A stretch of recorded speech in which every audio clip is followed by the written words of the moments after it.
હાલ ઈરાન અને ઇઝરાયલ વચ્ચે યુદ્ધની પરિસ્થિતિ ઊભી થઈ છે અને તેના જ કારણે મિડલ ઈસ્ટના કેટલાક દેશો છે ત્યાં પણ હુમલા થઈ રહ્યા છે. અનેક જગ્યાઓ ઉપર એર સ્ટ્રાઇક થઈ રહી હોય તેવા વિડીયો પણ સોશિયલ મીડિયા પર વાયરલ થઈ રહ્યા છે અને દુબઈમાં પણ અનેક ઠેકાણો ઉપર મિસાઇલો પડી રહી હોવાના વિડીયો પણ આવી રહ્યા છે. પરંતુ અનેક લોકોનો એવો દાવો છે કે દુબઈમાં આવી કોઈ પરિસ્થિતિ નથી અને દુબઈની પરિસ્થિતિ હાલ આ બે દેશના યુદ્ધ વચ્ચે કેવી છે તેની જાણકારી આપવા માટે આપણી સાથે જોડાયા છે વસીમ મલિક, જેમણે ગુજરાતી મીડિયા હાઉસમાં પણ અગાઉ કામ કરી ચૂક્યા છે અને અત્યારે દુબઈ ખાતે છે. તો આપણે વસીમભાઈ પાસેથી આખી પરિસ્થિતિ શું છે દુબઈની અને અત્યારે ત્યાં કેવો માહોલ છે તે સમજવાનો પ્રયાસ કરીશું. વસીમભાઈ, નવજીવન ન્યૂઝમાં આપનું સ્વાગત છે. Thank you.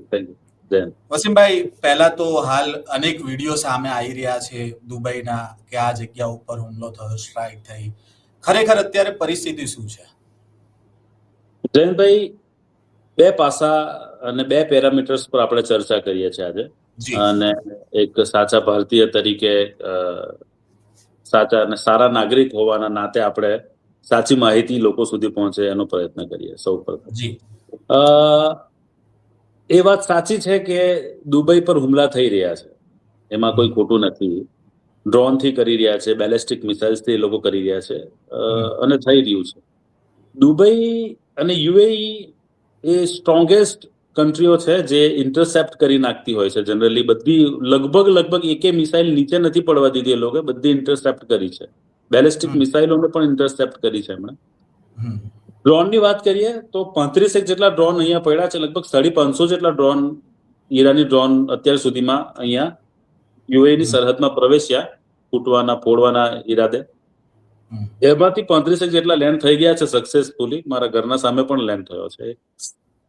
પણ એઝ ઓફ નાઉ જે એઆઈ વિડીયો બતાવી રહ્યા છે બધા, બુર્જ ખલીફા પર હુમલો બતાવે છે, બુર્જ ખલીફા ખાલી કરાવી દીધું બતાવે છે. ક્યારેય બુર્જ ખલીફાને ખાલી કરવામાં આવેલું નથી. બુર્જ ખલીફાની આજુબાજુ જે ઇન્ટરસેપ્ટ કરેલા ડ્રોન નીચે પડે છે, એક બે પડ્યા હતા, તો એને બુર્જ ખલીફા પર હુમલો ના કહી શકાય. બુર્જ અલ અરબ પર જે ડ્રોન પડ્યો એ ઇન્ટરસેપ્ટ કરી નાખ્યા પછી જે નીચે પડ્યો એ હતો. એ સિવાય અહીંયાના એમેઝોનના જે સર્વર ડેટા પોઈન્ટ છે ત્યાં હુમલા થયા છે. એટલે થયું છે, નથી થયું એમ નથી કહેતા. અમારી સામે મિસાઇલો પડી છે, મતલબ ડ્રોન પડ્યા છે, ઇન્ટરસેપ્ટ આકાશમાં અમે જોયું છે, અમે ધડાકાના અવાજો સાંભળ્યા છે. વાત સાચી છે, પણ જે પ્રમાણે બતાવવામાં આવે છે જયંતભાઈ, એવું કાંઈ નથી. દુબઈ પહેલા દિવસથી લઈને આજ દિવસ સુધી ચાલુ છે. મેટ્રો એ બંધ નથી કરવામાં આવી, ટેક્સી એ બંધ નથી કરવામાં આવી. માણસો બિંદાસ બધા મોલમાં ફરે છે. એટલે ઘણી બધી વાતો, હા, ઈરાન દ્વારા હુમલો કરવામાં આવી રહ્યો છે. અમને મેસેજથી ઇમરજન્સી એલર્ટ આવે જ છે કે સંભવિત મિસાઇલ એટેક થઈ શકે છે. ઘરની બહાર ના નીકળતા, બારી દરવાજાઓ કાચની બારીઓથી દૂર રહેજો અને ઘરમાં રહેજો. જ્યાં સુધી કામ ના હોય બહાર ના નીકળતા. આ રીતનું આવે છે.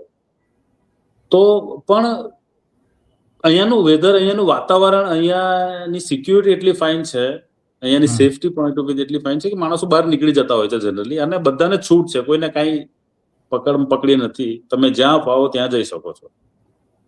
એટલે ઓવરઓલ જે ચિત્ર દેખાઈ રહ્યું છે એનાથી થોડું અલગ છે. વાસ્તવિકતા અલગ છે. વાસ્તવિકતા અલગ.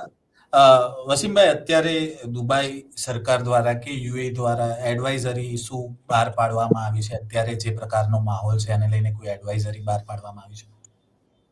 એડવાઇઝરીના નામ પર મેસેજીસ આવે છે અમને. અને યુએઈમાં જે ભારતીય દૂતાવાસ છે, ઇન્ડિયન એમ્બેસીસ છે, એમના તરફથી પણ ઘણી ગાઈડલાઇન્સ તો આવી છે.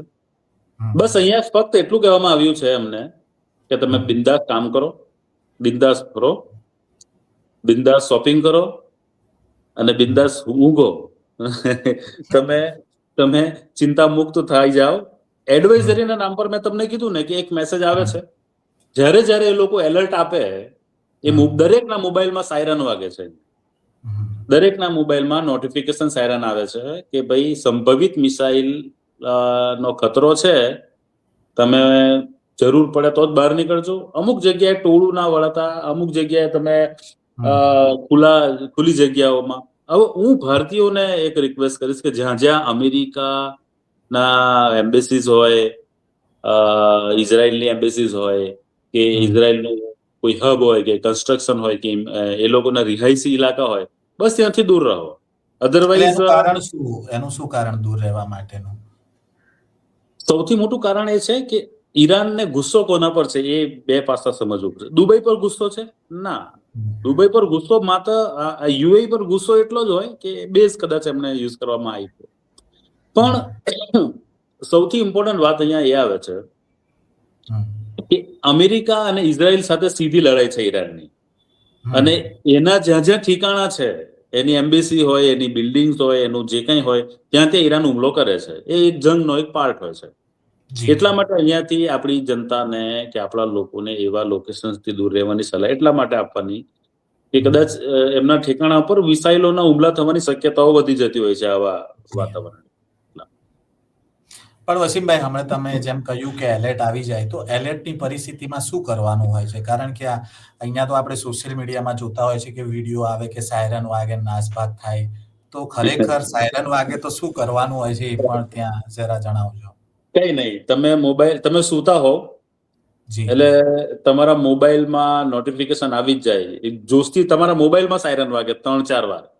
ઓકે, મોબાઈલ કરવાનું કઈ નહીં, પહેલા બી જવાનું થોડું.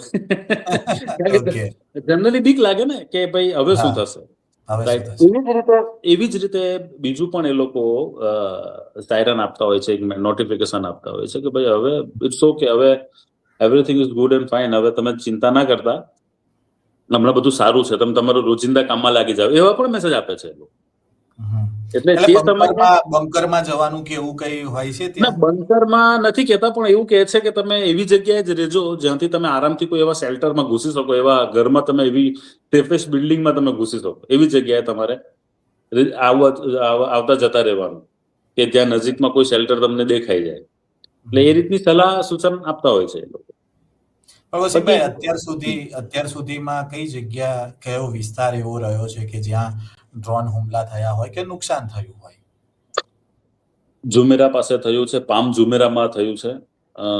પામ જુમેરા તો તમને ખબર જ છે, જે એક સમુદ્ર દરિયાની અંદર જે બનાવવામાં આવેલ છે, ત્યાં થયું છે. પણ એટલું બધું ખાસ નથી.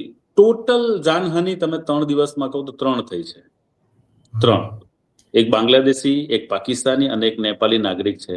આ 3 લોકોના મોત ઓફિશિયલી નોંધાયા છે અહીંયા, અને અહીંયા કોઈ મોતનો આંકડો છુપાવવામાં આવતો નથી. પહેલી વાત. બીજી વાત કે 58 જેટલા માણસો ઇન્જર્ડ થયા છે અત્યાર સુધીની વાત કરીએ તો. 58 people are injured. A drone પડવાથી જે આજુબાજુમાં કંઈક વાગી બેસે કે કારણ કે છૂટછાટ છે, લોકો બહાર ફરે છે, તો એના કારણે 58 જેટલા લોકો ઇન્જર્ડ થયા છે. પામ જુમેરાનો એક વિસ્તાર છે,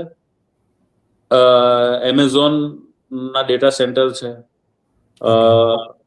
પછી અબુ હેલ મેટ્રો સ્ટેશન જે અહીંયાથી હું જોઈ શકું છું, મારી સામે જ છે, એની પાસે એક ડ્રોન પડેલો, અને એ સિવાય 35 જેટલા નાના મોટા છૂટાછવાયા વિસ્તારમાં ડ્રોન નાખવામાં આવેલું છે. સૌથી પહેલા શરૂઆત એ લોકોએ બેઝ કેમ્પ પર કરેલી, યુએસના બેઝ કેમ્પ અબુધાબીથી કરેલી, અને ત્યારબાદ એ લોકો શોધે છે કે ક્યાં ક્યાં લોકો છુપાયા છે અને ક્યાં ક્યાં આ લોકોનું છે, ત્યાં ત્યાં જેમ જેમ ઇન્ફોર્મેશન મળે છે તેમ તેમ એ લોકો એટેક કરતા હોય છે જનરલી. પણ ઓવરઓલ આટલી જગ્યા પર થયું છે. થોડા દિવસ પહેલા, એટલે 1-2 દિવસ પહેલા એક વિડીયો આવ્યો હતો કે દુબઈના એરપોર્ટ ઉપર પણ હુમલો થયો, તો એ વાત સત્ય છે? એક ડ્રોન એરપોર્ટ ટર્મિનલ 3 ની બહાર પડેલો. જ્યારે બોર્ડિંગનું કામ ચાલતું હતું ત્યારે એક સાઈડ પર એક પડેલો, તો એ પડવાથી જે ધમાકો થાય, એ ધમાકાઓ હું તમને જણાવું તો લગભગ 4 એટમ બોમ્બ આવે ને આપણા પેલા દિવાળીના, એ ટાઈપનો ધમાકો, એક સાથે 4 ફૂટે એ ટાઈપનો અવાજ આવે એનો. એ સિમ્પલ ડ્રોન જેવું ડ્રોન જ હોય, પણ એમાં જોનલ સ્ટીલ કે આઈડીએક્સ જેવું કંઈક ભરેલું હોઈ શકે. અને એ જ્યારે બ્લાસ્ટ થાય ત્યારે લગભગ મને અંદાજે છે ત્યાં સુધી 50 મીટર કે 30 મીટર સુધી, 25 થી 30 મીટર સુધી આગને કદાચ નુકસાન કરી શકતું હોય. તો ચોક્કસ એરપોર્ટ ટર્મિનલ 3 પણ થોડું એક જગ્યાએ બ્લાસ્ટ થયું હતું, અને એનાથી સહેજ હતાહત જેવું, મતલબ થોડું ભાગમભાગી જેવું માહોલ થોડા સમય માટે થઈ ગયેલો. હમણાં તમારી સાથે ઇન્ટરવ્યુ કરવાનો હતો એટલે હું દુબઈના વિડીયોઝ પણ જોઈ રહ્યો હતો કે અત્યારે કોઈ નવી અપડેટ આવી છે કે કેમ. તો હાલ જ એક વિડીયો જોયો કે દુબઈના એરપોર્ટ ઉપર પણ અત્યારે ફરી કંઈક હુમલો થયો છે ને કે પ્લેનને પણ નુકસાન થયું છે, એવો એક વિડીયો સામે આવ્યો હતો. જો અત્યારે 8 જીસીસી કન્ટ્રી છે, ગલ્ફની 8 કન્ટ્રી પર હુમલાઓ થઈ રહ્યા છે. ઓકે. હવે બીજું સૌથી ઇમ્પોર્ટન્ટ કહું છું કે આ લોકોનું જે બાંધકામની જે પદ્ધતિ છે અરેબિક કન્ટ્રીની ઓલમોસ્ટ સેમ ટુ સેમ હોય છે બધે. તમે દુબઈના ડાઉનટાઉન ને સાઈડ પર થોડી વાર માટે મૂકો, તો જાજરમાં ઇમારતોને સાઈડ પર મૂકો, તો ઓવરઓલ જે એમનું કન્સ્ટ્રક્શન છે એ બધું સરખા ઢાંચામાં બનાવતા હોય એ ટાઈપનું લાગે. તો આપણે જજ નથી કરી શકતા કે આ બહેરીનનો વિડીયો છે, ઓમાનનો છે, આ વિડીયો દુબઈનો છે, આ વિડીયો ક્યાંનો છે. તો કેમ કે એરપોર્ટની બાજુમાં છું, મને અહીંયા એરપોર્ટની તમામ હલચલો ખબર પડે છે. તો અત્યારની તારીખે હમણાં એરપોર્ટ પર કોઈ હુમલો થયો હોય દુબઈમાં એવા કોઈ પણ સમાચાર નથી. અને અમે કન્ટિન્યુઅસ કોન્ટેક્ટમાં છીએ અને અહીંયાના જે લીડિંગ જર્નલિસ્ટ છે એ પણ બધા મિત્રો છે અને એમને ખલીજ ટાઈમ્સ એક અહીંયાના બહુ પ્રતિષ્ઠિત ન્યૂઝપેપરનું નામ છે, જે લોકો બહુ ઓથેન્ટિકેટ ન્યૂઝ આપતા હોય છે જનરલી. તો દુબઈમાં પણ પ્રશાંત દયાળ ટાઈપના લોકો છે, એટલે અહીંયા પણ અમને સચોટ માહિતી મળે છે. તો ટૂંકમાં આજે તમે વાત સાંભળી છે એ અત્યારે હું ખરાઈ કરીને તમને કહી શકું, પણ લગભગ મને ખ્યાલ છે ત્યાં સુધી કંઈક એવું થયું નથી. ઓકે. પણ અત્યારે ત્યાં ઘણા બધા ટુરિસ્ટ છે તે પણ અટવાયેલા છે કારણ કે ફ્લાઇટ રદ થઈ રહી છે. તો અત્યારે ફ્લાઇટને લઈને શું અપડેટ મળી રહી છે અને જે મુસાફરો અટવાયા છે એનું ત્યાં અત્યારે રહેણી કઈ રીતનું છે, કારણ કે એ લોકો તો સીમિત સમય માટે ત્યાં આવ્યા હતા. જી, સીમિત સમય માટે આવ્યા હતા અને સીમિત બજેટ પણ લઈને આવતા હોય છે. એવું નથી કે અનહદ પૈસા છે વાપરો. એટલે એને ધ્યાનમાં લઈને અહીંયાની ગવર્મેન્ટ દ્વારા એક એડવાઇઝરી જાહેર કરવામાં આવી છે. ટુરિઝમ ડિપાર્ટમેન્ટ અને બીજી મિનિસ્ટ્રીઓ દ્વારા યુએઈ ગવર્મેન્ટ દ્વારા એક એડવાઇઝરી બહાર પાડવામાં આવી છે અને એ એડવાઇઝરી તમામ હોટલના માલિકો સુધી પહોંચાડી દેવામાં આવી છે કે જેટલા પણ ટુરિસ્ટ છે એ પછી કોઈ પણ કન્ટ્રીના હોય, કોઈ પણ ધર્મના હોય, એ બધાને તમારે ફ્રીમાં રાખવાના છે. એટલે અત્યારે જેટલા લોકો અટવાયા હતા ફરવા આવીને, એ લોકોને ફ્રીમાં અત્યારે રહેવાની ફેસિલિટી યુએઈ તરફથી આપવામાં આવી છે. જે લોકો ટ્રાન્ઝિટ ફ્લાઇટથી આવેલા હતા કે ભાઈ યુકે થી દુબઈ, દુબઈથી ઇન્ડિયા આવવું હતું એમને, અને ફ્લાઇટો બંધ થઈ, એ લોકોને જે એરલાઇન્સ છે, અહીંયાની એતિહાદ એરલાઇન્સ છે, એમિરેટ્સ એરલાઇન્સ છે, ફ્લાય દુબઈ એરલાઇન્સ છે, તો આ બધી જે એરલાઇન્સો છે, આ બધી એરલાઇન્સો દ્વારા એમને પ્રાઇવેટ હોટલોમાં એ બધા પેસેન્જરોને રાખવામાં આવેલા છે જ્યાં સુધી રિઝ્યુમ ના થઈ જાય ત્યાં સુધી. એટલે વાત સાચી છે, ફેસિલિટી એમને મળી રહી છે. અને સવાલ રહ્યો સેફટીનો, તો તમને આગળ કીધું એમ કે તમે પોતાના ઘરમાં રહો તો તમે સેફ જ છો. બહાર નીકળો તો પણ તમને એટલી ખાતરી હોય કે આ લોકો ઇન્ટરસેપ્ટ કરી નાખશે. ઠીક છે, અમુક ટકા ચાન્સીસ રહેલા હોય છે કે કદાચ એ સીધું તમારા પર ના આવી પડે, તો સેફટી રાખીને બહાર નીકળાય, બીજું કઈ નહીં. વસીમભાઈ, ગઈકાલે એક મિત્ર સાથે વાતચીત કરતો હતો દુબઈમાં જ, તો મેં એમ કહ્યું કે કોઈ વિડીયો બધા બહાર આવી રહ્યા છે, પણ પૂરતા જે રીતે અગાઉ આપણે જોયું યુદ્ધની સ્થિતિ થતી હોય ત્યારે એટલા બધા આવતા હોય, પણ દુબઈના એટલા નથી આવતા, તો શું કારણ? તો મિત્રએ એવું કહ્યું કે અહીંયા વિડીયો ઉતારવા પર પ્રતિબંધ, એટલે આવા વિડીયો ઉતારવા પર પ્રતિબંધ છે, શેર કરો તો દંડ થાય. ખરેખર આ વાસ્તવિકતામાં શું છે? એવું કઈ છે ખરી ત્યાં? જો તમે કોઈ પણ વસ્તુને શૂટ કરો છો અને તમે અહીંયાથી તમે અપલોડ કરી દો છો, અને એ અપલોડ કરવામાં કેટલી સચ્ચાઈ, તમે એમાં કેપ્શન શું લખો છો, અહીંયા વાત સાચા અને જૂઠાની છે. તમે કોઈ વસ્તુને મોડિફાઈ ના કરી શકો. તમે જે વસ્તુ હકીકત છે એ વસ્તુને પહોંચાડો, કઈ વાંધો નથી. પણ તમે ખોટી રીતે ખોટું રિપોર્ટિંગ કરશો, અને જો રાજાશાહી દેશ છે, નહીં કે અહીંયા રિપબ્લિક છે, બરાબર? અહીંયા રાજા એમ હુકમ કરી દે કે ભાઈ આ નથી કરવાનું, તો પછી નથી કરવાનું, એમાં કોઈ ચોઇસીસ નથી. સમજો છો ને? કોઈ ચોઇસીસ નથી. કોઈ માનવ અધિકારોની વાતો અહીંયા ના થઈ શકે, કારણ કે એક ઓથેન્ટિકેટ વાત હોય ને કે ભાઈ આ નથી કરવું, અમે તમને આટલી ફેસિલિટી આપીએ છીએ તો અમારી વાતને તમે આટલી માનો. સિમ્પલ. એમનું કંઈક વધારે જાજુ કહેવાનું નથી હોતું. અને તમે જ્યારે પણ વસ્તુને શૂટ કરો, હા છે પેનલ્ટી રાખી છે એમણે 10 વર્ષ સુધીની સજાનું પણ પ્રાવધાન કર્યું છે એમણે અને 1 લાખ દિરહમ સુધીની પેનલ્ટી પણ છે અહીંયા. તમે જો એવા વિડીયો મોકલો છો બીજે અને જેનાથી દેશ બદનામ થવાના ચાન્સીસ છે અને જેનાથી નુકસાન થાય છે, તો સ્વાભાવિક છે કે તમે અત્યારે કોઈ પણ માણસો પાસે તમે એમ કહો કે એમને વિડીયો આપો તો કોઈ નહીં આપે. એટલા માટે નહીં આપે કે પહેલી વાત તો એ કે છે નથી કંઈ. પહેલી વાત તો તમને મળવું તો જોઈએ ને. તમે મને કહેશો કે બ્લાસ્ટના વિડીયો નાખો, તો બહેરીનથી આવેલા વિડીયો હું તમને ફોરવર્ડ કરી દઈશ કે ભાઈ દુબઈ છે કરીને તમે એને ચલવી નાખશો, તો આ ક્રાઇમ છે. આજે જયંત દાફડા મારા મિત્ર હોય કદાચ અને તમે મને એમ કહો કે વસીમભાઈ દુબઈથી મને વિડીયો મોકલો બોમ્બ બ્લાસ્ટ થતા, તો એ મારી પાસે ના હોય ને હું બહેરીન કે કતરના મોકલી આપું અને પછી તમે એના ન્યૂઝ બનાવો અને પછી તમે એને ટેલિકાસ્ટ કરો. આ બધી બીકના કારણે એની ગવર્મેન્ટ કહે છે કે જ્યારે એવું કંઈ છે નથી, તમે શાના વિડીયો નાખો છો? એટલે પ્રતિબંધ એટલા એના પર છે, સચ્ચાઈ પર નથી. જૂઠી રીતે મોડિફાઈ રીતે એઆઈ વિડીયો કરીને અપલોડ કરશો તો દંડ છે. પણ વસીમભાઈ અત્યારે અહીંયા જે મીડિયામાં જે દ્રશ્યો જોવા મળતા હોય છે, એટલે સ્વાભાવિક છે કે ત્યાં જે લોકો રહેતા હોય કે એઝ અ ટુરિસ્ટ ગયા હોય કે ત્યાં અત્યારે રહેતા હોય, એ લોકોના અહીંના જે પરિવારજનો છે એમનામાં તો ખૂબ ચિંતા હોય છે કે એ લોકો જલ્દી પાછા આવી જાય. તો તમારી સાથે પણ એવું થયું કે પરિવારવાળા આ બધા ટીવી મીડિયામાં જે સમાચાર આવે છે અને સતત કોન્શિયન્સ ફોન કરતા હોય કે ભાઈ શું પરિસ્થિતિ છે, કેવી હાલત છે? હા, દરેકના સાથે હોય, કારણ કે છેલ્લે તો આપણે માણસો જ છીએ અને આપણા પરિવાર પણ હોય. પણ એમને ખબર છે કે આ અમે જે જર્નલિઝમ કર્યું છે 24 વર્ષ, એ બહુ તકલીફોમાં અને બહુ ચેલેન્જિંગ કામો કર્યા છે. મેં પણ મારી લાઈફમાં અત્યાર સુધી લીડિંગ બધી ન્યૂઝ ચેનલોમાં કામ કરી લીધું છે મેં. એમને ખબર છે કે મરજીવા જ્યાં પહોંચે ત્યાં ટેન્શન ના હોય, પણ અલ્ટિમેટલી પરિવારના લોકો દુઃખી થતા હોય છે.